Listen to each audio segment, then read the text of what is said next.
ఏంది ప్రజల దగ్గరకు పోయినప్పుడు, ప్రతిపక్షాలు ఉన్నప్పుడు, ప్రతి గ్రామంలో ప్రతి వార్డులో పోయినప్పుడు ప్రజలు చంద్రబాబు నాయుడు గారిని, మమ్మల్ని, మా లోకేష్ బాబు గారిని యువగళం పాదయాత్రలో ఏమడిగారు?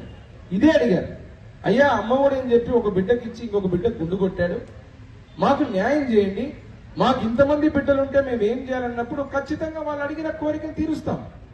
ఈరోజు అందుకే అమ్మఒడి కింద నీ వల్ల కానిటువంటి పనిని ఈరోజు తల్లికి వందనం పేరు మీద ఎంతమంది బిడ్డలుంటే అంతమంది బిడ్డలకు ఇచ్చాం. అది నీ క్రెడిట్ చోరీ ఎట్లా అవుతుంది? ప్రజలు నువ్వు ఇచ్చినటువంటి అమ్మఒడి ఫెయిల్ అయిందని మమ్మల్ని అడిగారు. మమ్మల్ని అడిగిన దానికి, మేము చేసిన దానికి నువ్వు నీ క్రెడిట్ చోరీ అంటే మా క్రెడిట్ ఏంది? ఎంతమంది బిడ్డలుంటే అంతమందికి ఇవ్వడం మా క్రెడిట్. నీ క్రెడిట్ ఎట్లా?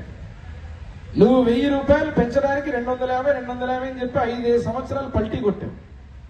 మరి ఆ 5 సంవత్సరాలు పల్టీ కొట్టిన దానికి ప్రజలు మమ్మల్ని వచ్చి అడిగింది, అవ్వలు కానీ తాతలు కానీ 4000, 6000, 10,000, మంచంలో ఉండి ఇంట్లో కదలనటువంటి వాళ్ళకు 15,000 ఇస్తామని చెప్పాం.